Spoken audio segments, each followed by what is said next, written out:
I'm Jordan, and this is my May 2019 roundup. I'm going to look at a couple games that I thought were notable that I played in May 2019, and then look forward into June and see what I have planned to play this month. First is I finally got to play Tiny Towns by AEG, designed by Peter McPherson. This is the game that everyone's talking about right now. I was really excited about it. Played it 3 times maybe. The first game I honestly didn't really like it. I hate that there were a couple of us, 3 of us playing, and one person was able to just kind of at the end of the game take a bunch of actions consecutively because the other 2 of us were already out. And I just hated how she was able to do that. The next plays we just played better, and that didn't happen. So I don't think that was a problem in the game. I think that's just how poorly we were playing. But I think it's kind of cool. It has a cool spatial element to it.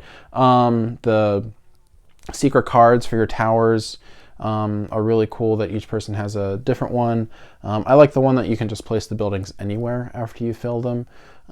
But ultimately, I think it's a great game. I'm looking forward to playing it some more. I'll probably take this on our family vacation because it plays up to 6.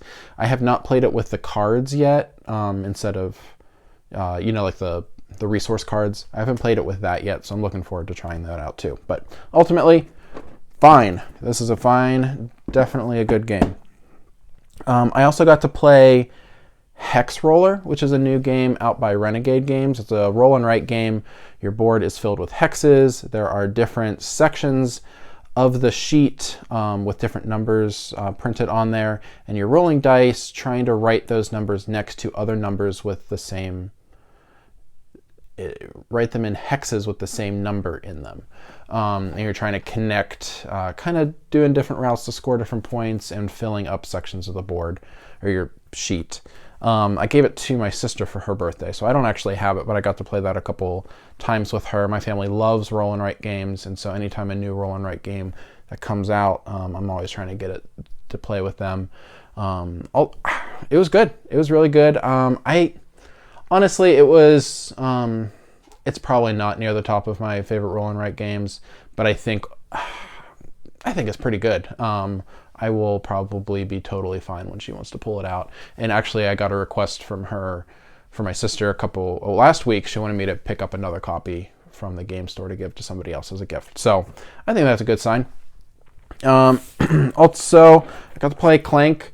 Now, this is not new by any stretch, but we just had a really good game of it. Clank is a game that I've played for the first time last year, maybe the year before.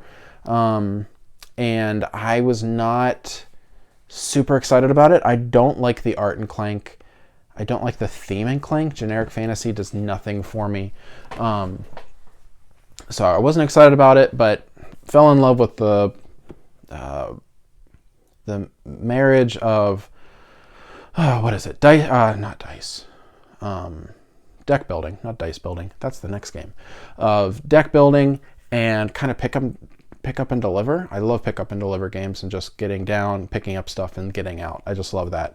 And we had a really good game of this. I honestly, while we were playing it this month, I did not like as I was doing it. I felt like there was one other player who was always like one room ahead of me getting exactly what I wanted.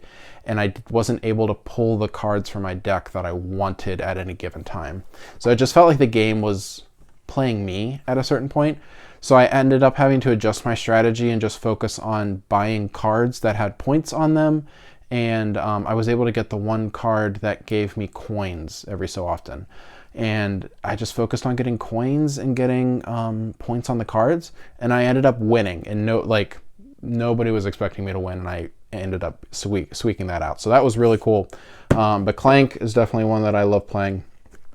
And I had a really good play of it this month. So that's why it's there. I also got to play Dice Forge for the first time, and I had a buddy get this, and he has not talked about any other game but Dice Forge for quite some time. He brought it over and taught it to us, and I really enjoyed it. I think the dice building, not deck building, that was Clank, dice building in Dice Forge was really cool in that you were almost like those Lego dice where you're putting on different sides, being able to roll your dice. It almost felt like a deck builder game where you're trying to adjust the odds of the actions you're going to be able to take. And so I think it worked really well. It was really pretty. The theme was super pasted on. I don't actually remember what it was. I think it was something mythological, but it doesn't matter. It was just really pretty and really good. So I think I'm looking forward to playing it again. My buddy just got the expansion, so I'm sure he'll bring that over again. I'll get to play it a second time with the expansion. So I guess there's a lot more cards and new dice faces to include. So that is Dice Forge. I don't have that because my friend has it, but those are a couple games that I played this month that I really enjoyed. So let's look at a couple games that I'm looking forward to playing in June. We are going on my extended family, our vacation, so I'll hopefully get a lot of games played, and my wife and I are also going away for a night in the Poconos, so hopefully we'll get to play a couple games while we're out there without the kids, which is cool. But the first game I'm looking forward to playing is actually a kid's game, Once Upon a Castle. This is a new, another roll and write game. But this one's by Blue Orange. It looks like a kid's game, but it says 8 and up. So I'm a little wary to see if it really is a true kids game or if that's just kind of what it looks like. But it looks like I don't know a whole lot about it, but I think you're rolling dice, collecting resources, and using those resources to build a castle and draw the castle as you're building it, which my daughter is 7, and I think she will really enjoy that. When she saw it and there was a princess on the cover and a dog on the cover, she was all cool with it. So we're hopefully going to get that played probably this week or next week. I also just got Paper Tales in the mail. I just traded a game on Board Game Geek and got this one in exchange. I am super excited about this one. I love Seven Wonders and card drafting in general. Sushi Go, Neom is one of my favorite games of the year so far, and then it has drafting in it. So from everyone I've talked to, Paper Tales is fantastic, and I'm really looking forward to getting this to the table as well. And then the last game, I picked up Once Upon a Castle and this game on Tabletop Day at our game store, Games Unlimited. If you're in Pittsburgh, check it out. Revolution of 1828. This is a 2-player game by Stefan Feld. I am not the hugest fan of Stefan Feld. I like a handful of his games, but I also don't like a handful of his games, so I'm probably about 50-50 on his games. But this game looks really cool mostly because of the theme. It has a political, historical theme, which I'm really into. I have a buddy who's a high school history teacher, and he's really excited to play this one with me.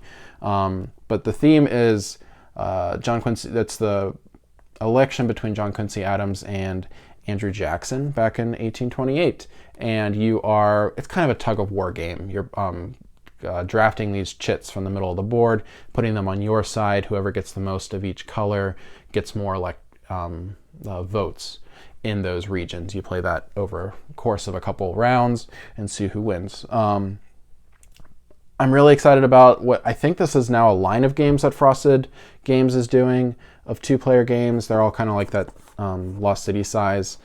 But I love when companies have this 2-player line, whether it's the Cosmo line or the, what's the other one? Lookout Games has a 2-player line. Two Lanterns. They have the Morels and Agility. So I love just like these small box 2-player games. We play a lot of them. And I think they've already announced the second game in this line called Watergate, which I think is also sounding really cool. So this is one that I definitely want to play. Maybe I'll talk my wife into playing it tonight. We'll see. But yeah, so that is my May 2019 roundup. Let me know what you played in May that was really cool and special, what you have planned to play in June. We'll see you back next month. We'll see if I get these games played, and if not, hopefully I played some other stuff that was worth talking about. So until next time, I'm Jordan, and thanks.